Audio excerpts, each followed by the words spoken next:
السلام عليكم ورحمة الله تعالى وبركاته. الحمد لله والصلاة والسلام على أشرف المرسلين وعلى آله وصحبه أجمعين. أما بعد.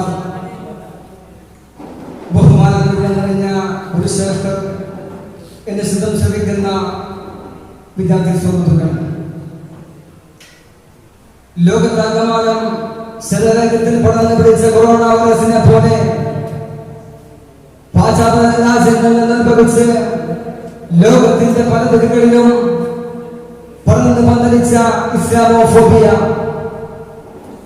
40 വട്ടം കേട്ടുകൊണ്ടിരിക്കുകയും ലോകരാജ്യങ്ങളിൽ വർഗീയവാദവും വംശീയതയും നടന്നുകൊണ്ടിരിക്കുന്ന ഈ സമകാലിക സാഹചര്യത്തിൽ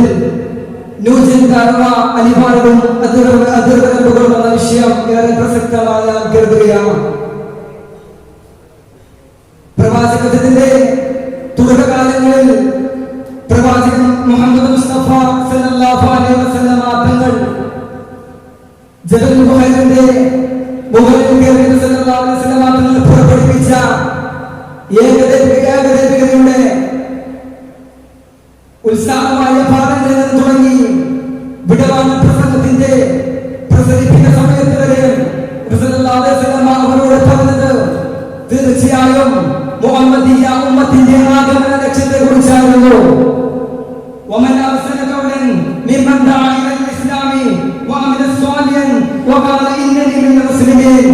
നിങ്ങൾ ഇസ്ലാമിലേക്ക് ജനങ്ങളെ ക്ഷണിക്കുകയും മുസ്ലിമായ യഥാർത്ഥ വിശ്വാസിയായി സൽക്രമണം ചെയ്ത് പ്രവർത്തിക്കുകയും നിങ്ങൾ യഥാർത്ഥ മുസ്ലിമാണെന്ന് സ്വയം പ്രഖ്യാപിക്കുകയും ചെയ്യുന്നതിനേക്കാൾ ഏറ്റവും നല്ലവനായ വ്യക്തി മറ്റാരുണ്ടെന്ന് അല്ലാഹു ചോദിക്കപ്പെടുമ്പോ ഈ അവസരത്തിൽ നാം ചിന്തിക്കേണ്ടത് പരിശുദ്ധമായ ഇസ്ലാമിന്റെ ആശയങ്ങളെ ലോകത്തിന് മുമ്പിൽ പ്രചരിപ്പിക്കാനാണ് ഓരോ മുസ്ലിമും ശ്രദ്ധിക്കാനുള്ളത്. ഓരോ പ്രയാസത്തിന്റെ അവസരത്തിലും മനുഷ്യന്റെ ഹൃദയങ്ങളെയും മനുഷ്യന്റെ ലോകത്ത് മനുഷ്യനെ മനുഷ്യനാക്കുന്ന ഈ മാനവ ശക്തി തീർച്ചയായും ഒരു മുസ്ലിമിന്റെ ഇടതുണ്ട്. മക്കയുടെ ഭീഷണമായ ലോകത്ത് നിലകൊണ്ട ഇസ്ലാം, മദീനയുടെ വിശാലമായ ലോകത്ത് നിലകൊണ്ട ഇസ്ലാം കുരിശിന്റെ തലങ്ങളിൽ നിന്ന് തിരിച്ചു വരുമ്പോ അവിടെയും അടിപ്പറാതെ ഉറച്ചിരുന്ന പരിശുദ്ധമാക്കപ്പെട്ട ഇസ്ലാം സ്പെയിനിന്റെയും പോർച്ചുഗലിന്റെയും കഥകൾക്ക് ശേഷം നഷ്ടപ്രതാപത്തിന്റെ ഓരോ ദിക്കുകളിൽ നിന്നും ഉയർന്നു വന്ന പരിശുദ്ധമാക്കപ്പെട്ട ഇസ്ലാം ചരിത്രത്തിന്റെ വഴികളിൽ പലപ്പോഴും ഒറ്റപ്പെട്ടു പോയ ഇസ്ലാമിനെ ആദർശത്തിന്റെ ശക്തികൾ കൊണ്ടും അവരുടെ മനോഭാവങ്ങൾ കൊണ്ടും ഇതാണ് നേരായ പാതയെന്നോ ഇതാണ് ചൊവ്വായ പാതയെന്ന് ലോകത്തിന് മുമ്പിൽ അവർക്ക് പറയാൻ സാധിച്ചിട്ടുണ്ട്.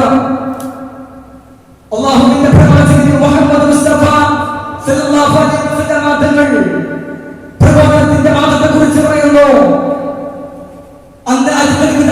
ഒരുമിച്ച് കൂടി ജനങ്ങളോട് ഇവിടെ ഒരുമിച്ച് കൂടിയവർ ഇവിടെ ഒരുമിച്ച് കൂടാത്തവർക്ക് എത്തിച്ചു കൊടുക്കുമെന്ന് പറഞ്ഞപ്പോ പ്രവാചകൻ സല്ലല്ലാഹു അലൈഹി വസല്ലം തങ്ങളുടെ വാക്ക് കേട്ടിട്ട് മസ്ജിദ് ഹറാമിലും മസ്ജിദ് നബവിയിലും മസ്ജിദ് അഖ്സയിൽ നമസ്കരിച്ചാൽ ആ നിസ്കാരത്തിന് കൂടുതൽ പ്രതിഫലം നിറഞ്ഞ ആ ഭൂമിക്ക് കൂടുതൽ മാറ്റം നിറഞ്ഞ പ്രവാചകന്റെ വാക്കിനെക്കുറിച്ച് പറഞ്ഞപ്പോ നാടും വീടും ഭാര്യയും മക്കളെയും എല്ലാം ഉപേക്ഷിച്ചുകൊണ്ട് കുതിരകളും കൈതകളും ഒട്ടകങ്ങളുമായിട്ട് ലോകത്തിന് നാലാത്തങ്ങളിലേക്കും പ്രബോധനത്തിന് പോയി. പ്രിയപ്പെട്ട വാക്കുകൾ എങ്ങനെയായാലും പ്രിയപ്പെട്ട ഇമാം അബ്ബാസ് റളിയല്ലാഹു അൻഹു പറയുന്നത് ഇങ്ങനെയാണ്: എല്ലാ മനുഷ്യനും അല്ലാഹു ഓരോ കൈകൾ കൊടുത്തിട്ടുണ്ടാകും. ചില ആളുകൾക്ക് വായിക്കാൻ കൈ കൊടുത്തിട്ടുണ്ടാകും, ചില ആളുകൾക്ക് എഴുതാൻ കൈ കൊടുത്തിട്ടുണ്ടാകും, ചില ആളുകൾക്ക് അവന്റെ ചിത്രകലയിലൂടെ അത്ഭുതങ്ങൾ സൃഷ്ടിക്കാൻ പറ്റും. അങ്ങനത്തെ ഓരോരുത്തരുടെ കഴിവനുസരിച്ചിട്ട് ഇസ്ലാമിക ലോകത്ത് പരിചയപ്പെടുത്തണമെന്നാണ് പണ്ഡിതന്മാർ പറയുന്നത്.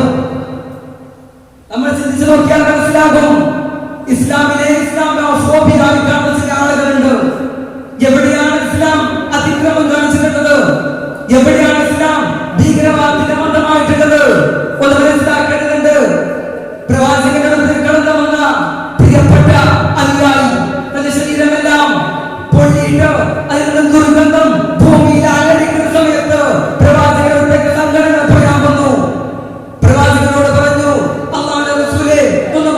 നമ്മുടെ നബിയെ എത്രയാണ് സഹിച്ചിട്ട്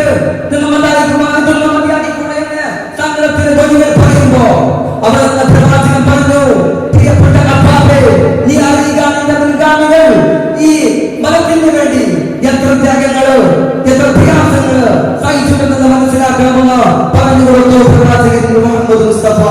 എവിടെയും ഇസ്ലാം അതിക്രമത്തിന്റെ സ്വഭാവം എടുക്കുന്നില്ല. എല്ലായിടത്തും ശാന്തമായ സ്വഭാവമാണ് പരിശുദ്ധമാക്കപ്പെട്ട ഇസ്ലാമിലുള്ളത്.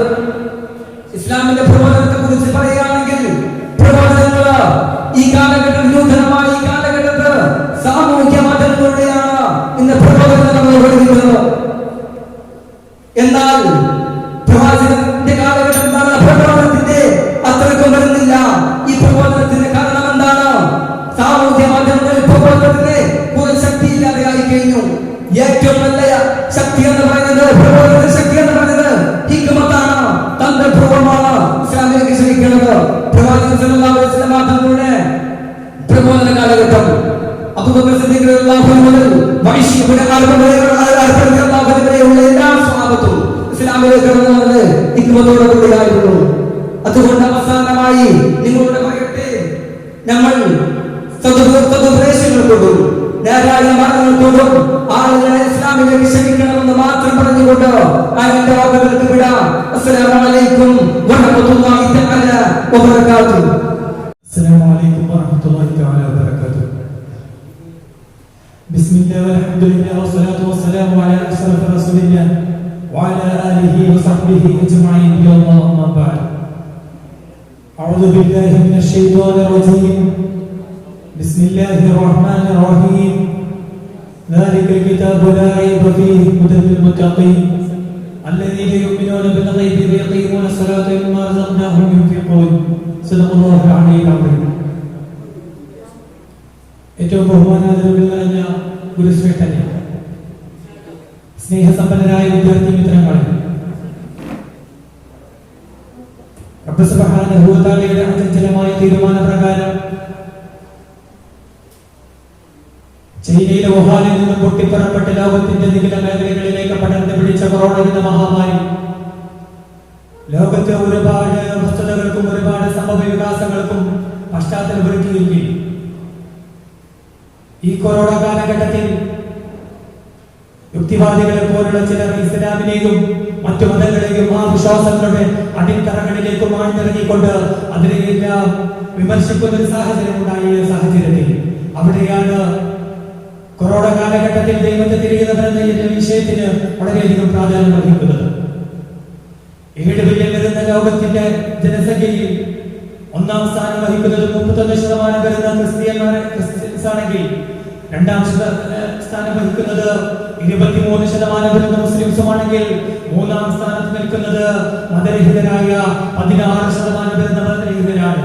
ഇത് നമ്മൾ വളരെയധികം മുഖവിലേക്ക് എടുക്കേണ്ട ഒരു വിഷയമാണ്. തന്റെ ബുദ്ധിക്കനുസരിച്ച് തന്റെ ചിന്തക്കനുസരിച്ച് എന്താണോ തനിക്ക് ലഭിക്കുന്നത് അതിൽ മാത്രം ഒതുങ്ങി നിന്നുകൊണ്ട് ആ ചട്ടക്കൂടിനുള്ളിൽ ഒതുങ്ങി നിന്നുകൊണ്ട് തന്റെ ചിന്തകളെ നിയന്ത്രിക്കുന്ന യുക്തിവാദികളെ പോലത്തവർക്ക് തക്കതായ മറുപടി പറയൽ ഇന്നിന്റെ കാലത്തിന്റെ ആവശ്യകതയാണെന്ന് നാം നിങ്ങൾ മനസ്സിലാക്കേണ്ടതുണ്ട്.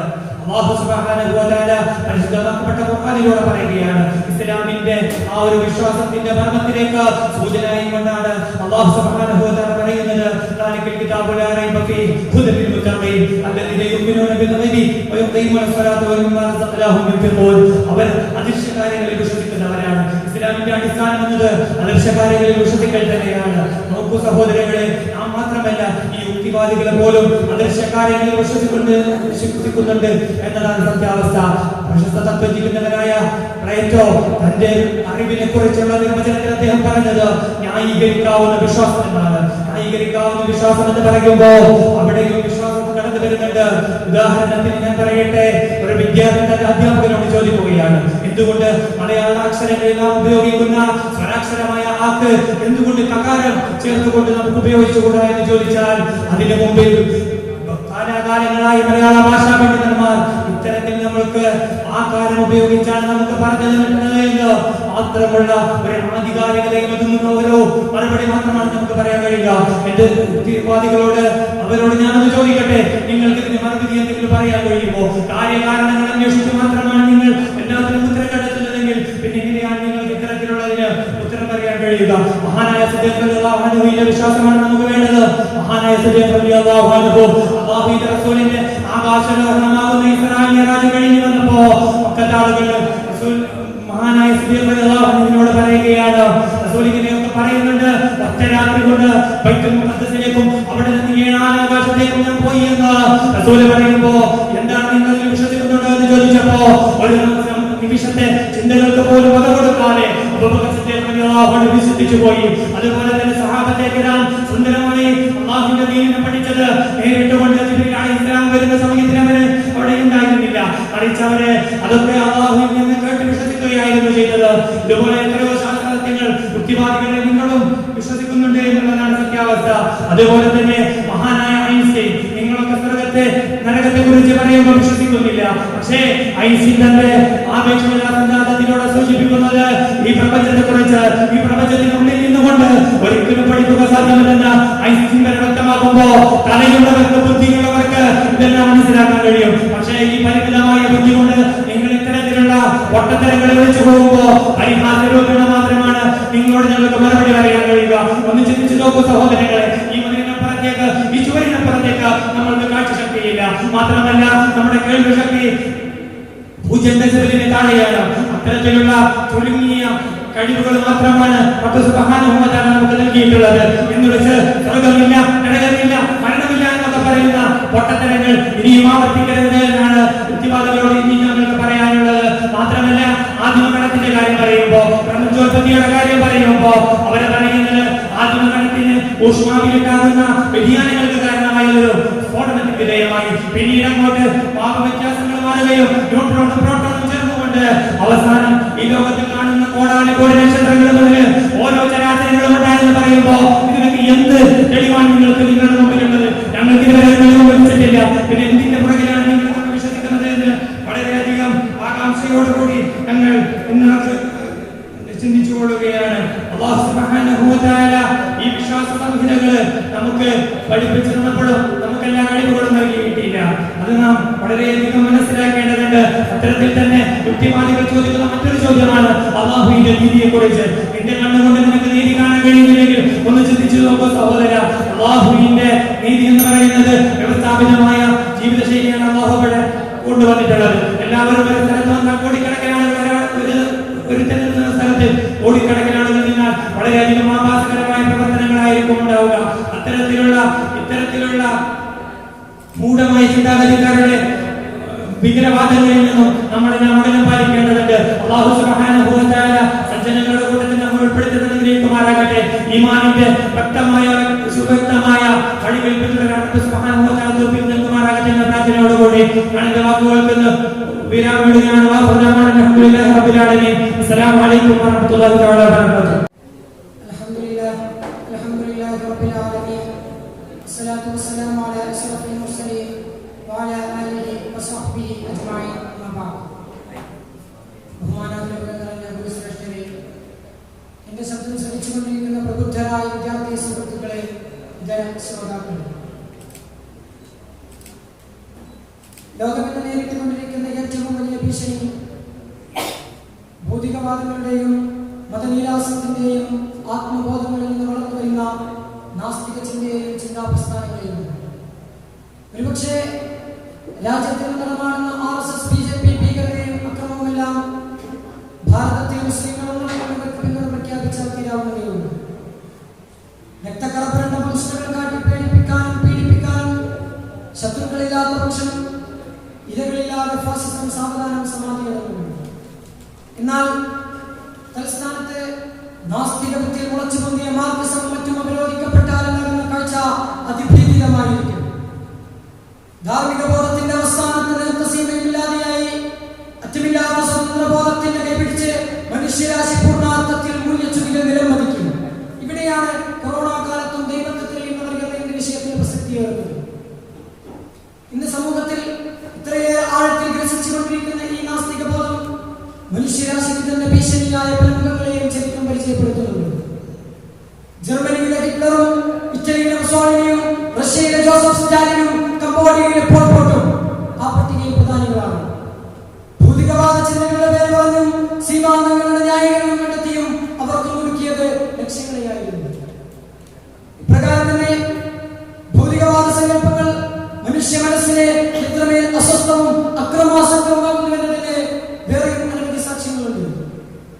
മനുഷ്യേതരമായ യാതൊന്നിനോടും പ്രതിബദ്ധത കാണിക്കാതിരിക്കുകയും മനുഷ്യാതീതമായ യാതൊന്നിനും വിശ്വാസം വെച്ച് പുലർത്താതിരിക്കുകയും ചെയ്യുന്നതിലൂടെ അധമത്വത്തിന്റെയും അഭിഷിക്തതയുടെയും ഗിരിസംഘങ്ങളിലേക്കാണ് മനുഷ്യൻ പലായനം ചെയ്യുന്നത്. ഇന്ന് സമൂഹത്തിൽ ഏറ്റവും കൂടുതൽ ചർച്ച ചെയ്യപ്പെടേണ്ട വിഷയവും പടർന്നു പന്തലിച്ചുകൊണ്ടിരിക്കുന്ന കൊറോണ മഹാമാരിയെ കുറിച്ചാണ്.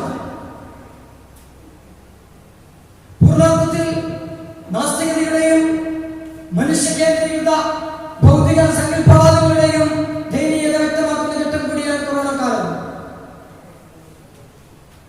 എന്നാൽ സൂറത്ത് കൊറോണയടക്കം നിരവധി പഴയ ഇറക്കുമതികൾ പുതിയ പാക്കറ്റിൽ പതിഞ്ഞച്ച് സമൂഹത്തിന്റെ മുന്നിൽ നിരീക്ഷണവാദികളെല്ലാം സമർപ്പിക്കുമ്പോൾ അവിടെയാണ് യഥാർത്ഥത്തിലുള്ള ഇസ്ലാമിലുള്ള യഥാർത്ഥ വിശ്വാസം നമുക്ക് എടുത്തു കാണിക്കേണ്ടി വരുന്നത്. നമുക്ക് സമകാലികമായി ചർച്ച തിരിച്ചുവിടുമ്പോൾ ലോകത്ത് മുഴുവൻ മടക്കി ഭരിച്ച കൊറോണ മഹാമാരി എന്തുകൊണ്ട് ഇസ്ലാമിനെ മാത്രം കുറ്റപ്പെടുത്തുന്നു, എന്തുകൊണ്ട് ഇസ്ലാമിനെ മാത്രം വിരോധിക്കുന്നു, ഇടപെടലുകൾക്കും വെല്ലുവിളികൾക്കും ഇസ്ലാം എന്തുകൊണ്ട് ഇരയാകുന്നു എന്ന് ചർച്ച ചെയ്യേണ്ടതുണ്ട്.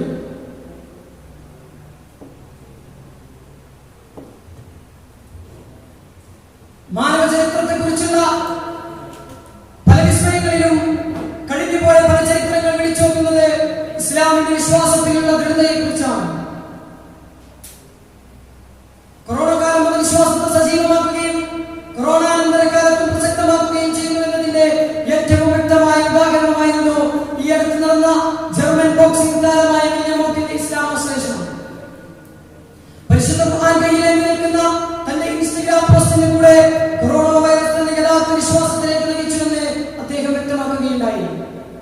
പ്രതിസന്ധി ഘട്ടങ്ങളിൽ രുചിവായ വിശ്വാസത്തിന് പകർന്നേക്കുന്ന സ്വാസ്ഥ്യം ചെറുതല്ല എന്നും ആ ബോധ്യം സമ്മാനിച്ച ആശയപ്രകാശനങ്ങൾ മൂല്യമേറിയതാണെന്നുമാണ് പുതിയ വാർത്തകൾ നമ്മെ അറിയിക്കുന്നത്. സുഹൃത്തുക്കളെ, സാഹചര്യത്തിന്റെ പോക്ക് കൃത്യമായി മനസ്സിലാക്കാതെ അർത്ഥശൂന്യമായ പല നാസ്തികോൽപ്പന്നങ്ങളും പ്രസ്തുത സമയത്ത് വളർന്നു വരികയുണ്ടായി. ആരാധനാലയങ്ങൾ നീടക്കുന്നതും ആരാധനാരീതികളിൽ മാറ്റങ്ങൾ വരുത്തിയതും വിശ്വാസത്തിന്റെ പരാജയമാണെന്നും ആപത്ത് സമയത്ത് സഹായഹസ്തം നീട്ടാത്ത ദൈവത്തിന്റെ സാന്നിധ്യം അപ്രസക്തമാണെന്നും അവർ പ്രൗഢമായി പ്രചരിപ്പിച്ചു. എന്നാൽ വാസ്തവത്തിൽ മാനവ ചരിത്രത്തെ കുറിച്ചുള്ള അജ്ഞതയോ മാത്രമാണ് ഇത്തരം ബാലിശമായ വാദങ്ങളുടെ ഹേതുക്കളെന്ന് നമ്മൾ തിരിച്ചറിയേണ്ടതുണ്ട്. ചരിത്രത്തിന്റെ വിവിധ ഘട്ടങ്ങളിൽ പല ദുരന്തങ്ങളും മാറി മാറി വന്നിട്ടുണ്ട്. പള്ളികൾ അടച്ചിടുകയും സാമൂഹിക ഇടപെടലുകൾക്ക് നിരോധനം ഏർപ്പെടുത്തുകയും ചെയ്തിട്ടുണ്ട്. വിശിഷ്യ ഇസ്ലാമിക ചരിത്രത്തിൽ AD 693 പ്രളയവും AD 746 വസറയിലെ മഹാമാരിയും മറ്റും കൊറോണ സംഭവത്തിന്റെ നേർപ്പതിപ്പുകളാണ്.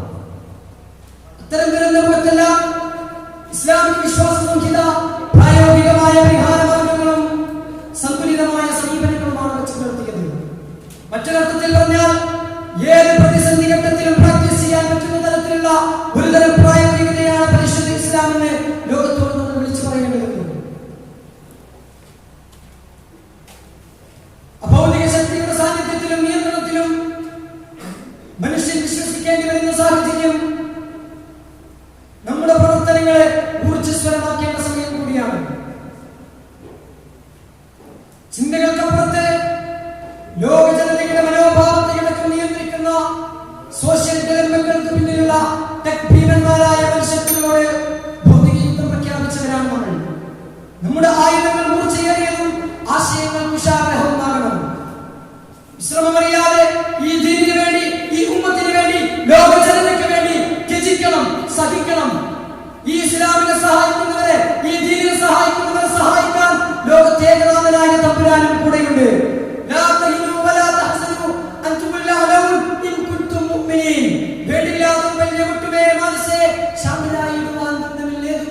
സത്യവിശ്വാസികൾ തോൽക്കുന്നില്ലെന്നോർക്കുകയും രക്ഷകൻ കൂട്ടായി നിൽക്കുന്നതല്ലയോ എന്ന സർവേശ്വരന്റെ വചനങ്ങൾ നമുക്ക് നെഞ്ചോട് ചേർക്കാം. വിജയം സുനിശ്ചിതമാണ്. നാഥൻ തൗഫീഖ് നൽകട്ടെ. ആമീൻ എന്ന് പ്രാർത്ഥിച്ചുകൊണ്ട് ഞാൻ നിർത്തുന്നു.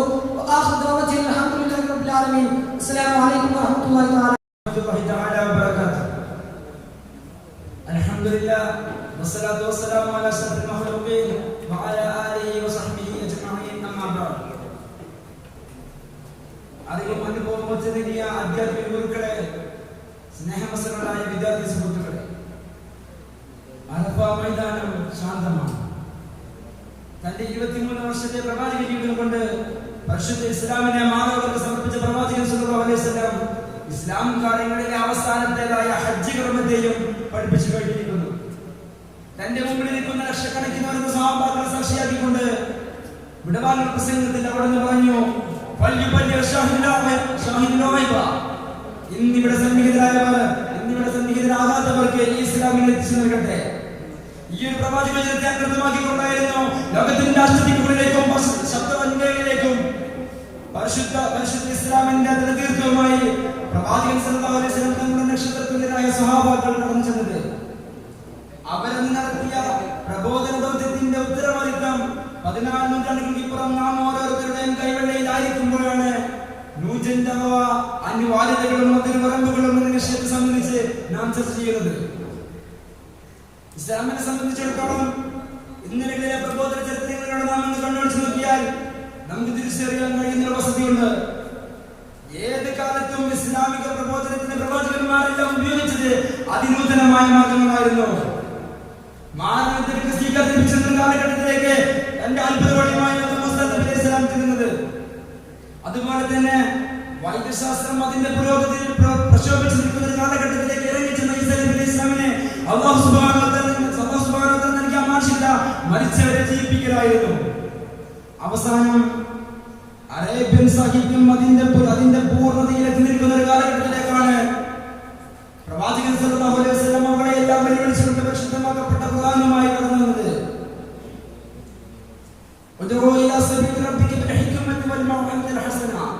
നിങ്ങൾ സതുപദേശം കൊണ്ടും യുക്തി കൊണ്ടും അല്ലാഹുവിന്റെ മാർഗ്ഗത്തിലേക്ക് ആളുകളെ ക്ഷണിക്കുക എന്ന ഖുർആൻ വചനം വിരൽ ചൂണ്ടുന്നതും ഈ ഒരു വസ്തുതയിലേക്കാണ്. ദിനംപ്രതി തിന്മകൾ വർദ്ധിക്കുകയും നന്മകൾ ഇല്ലാതായിക്കൊണ്ടിരിക്കുകയും ചെയ്യുന്ന ഈ ഒരു സമകാലിക സാഹചര്യത്തിൽ യഥാർത്ഥ ഇസ്ലാമിനെ ലോകത്തിന് പഠിപ്പിച്ചു കൊടുക്കുക എന്ന മഹിതമായ ദൗത്യം നാം ഓരോരുത്തരുടെയും കൈകളിലാണ്. വിശിഷ്യ ഇസ്ലാമിക ആശയങ്ങളെയും ചിന്താധാരകളെയും വികലമാക്കാൻ ശ്രമിക്കുന്ന ജൂത സയൻസ് ശക്തികളുടെ പ്രവർത്തനങ്ങൾ അണിയറയിൽ അരങ്ങു തകർത്തുന്ന ഈ ഒരു പുത്തൻ കാലഘട്ടത്തെ യുക്തിപൂർവമുള്ള പ്രബോധന ധർമ്മം എന്താവണമെന്നും എങ്ങനെയാണെന്നും ചർച്ച ചെയ്യേണ്ടത് കാലഘട്ടത്തിന്റെ അനിവാര്യതയായിരിക്കുകയാണ്. ആധുനിക സമൂഹത്തെ സംബന്ധിച്ചിടത്തോളം മനുഷ്യന് ഏറ്റവും കൂടുതൽ സമയം ചെലവഴിക്കുന്നത് സാമൂഹിക മാധ്യമങ്ങളിലൂടെയാണ്. 1995 വെറും 5% താഴെ മാത്രം ഉണ്ടായിരുന്ന ഇന്റർനെറ്റ് ഉപഭോക്താക്കളുടെ എണ്ണം കേവലം 20 വർഷങ്ങൾ കൊണ്ടാണ് 40%-ഓളമായി വളർന്നിട്ടുള്ളത്. അതുകൊണ്ട് സാമൂഹിക മാധ്യമങ്ങൾക്ക് മുന്നിൽ അടങ്ങിയിരിക്കുന്ന വെറും സമയം കെട്ടികളായി നാം മാറാതെ ഇത്തരം മാധ്യമങ്ങളെ സമൂഹത്തിനും സമുദായത്തിനും ഉപയോഗപ്പെടുത്താൻ നമുക്ക് സാധിക്കണം. ഇന്ന് ഇസ്ലാമിനെ പരിചയപ്പെടാൻ ആഗ്രഹിക്കുന്ന വലിയ ശതമാനം ആളുകളും ഉപയോഗപ്പെടുത്തുന്നത് ഇന്റർനെറ്റിനെയാണ്. എന്നാൽ ഇസ്ലാമിന്റെ ശത്രുക്കൾ ഇസ്ലാമിക ആശയങ്ങളെ വികലമാക്കിക്കൊണ്ട് ഇസ്ലാമിന്റെ പേര് പ്രചരിപ്പിക്കുന്നു എന്ന വസ്തുതകളെ തിരിച്ചറിഞ്ഞ് അതിനെതിരായി സാധ്യമാകും വിധം പോരാടാൻ സൈബറുകളിൽ നമുക്ക് കഴിയേണ്ടതുണ്ട്. ഹംസ യൂസുഫിന്റെ ഡോക്ടർ സാക്കിർ നായിക്കിന്റെ പീസ് ലിമിറ്റിന്റെ ഏറ്റവും വലിയ ഉദാഹരണങ്ങളാണ്. I am a Muslim എന്ന കനേഡിയൻ ഡോക്യുമെന്ററി ഏറെ ശ്രദ്ധയാകർഷിച്ചതും ഇക്കാരണത്താലായിരുന്നു. അങ്ങനെ ഇത്തരത്തിലുള്ള നൂതന സംവിധാനങ്ങൾ ഫലപ്രദമായി ഉപയോഗപ്പെടുത്തിയതിന്റെ നേർക്കാഴ്ചയായിരുന്നല്ലോ ഈ ഒരു മഹാമാരി കാലഘട്ടത്തെ സമസ്തയുടെ മദ്രസ സംവിധാനങ്ങൾ ഉൾപ്പെടെയുള്ള മതസ്ഥാപനങ്ങൾ വിദ്യാർത്ഥികൾക്ക് വിജ്ഞാനം പകർന്നു നൽകിയത്. അതുകൊണ്ട് കാലത്തിന്റെ ചുവടുകൾ തിരിച്ചറിഞ്ഞ് വായിച്ചറിഞ്ഞ് ഇത്തരത്തിലുള്ള നൂതന മാർഗങ്ങളെ ഉപയോഗപ്പെടുത്തൽ നമ്മുടെ അനിവാര്യതയാണെന്ന് നാം തിരിച്ചറിയേണ്ടിയിരിക്കുന്നു.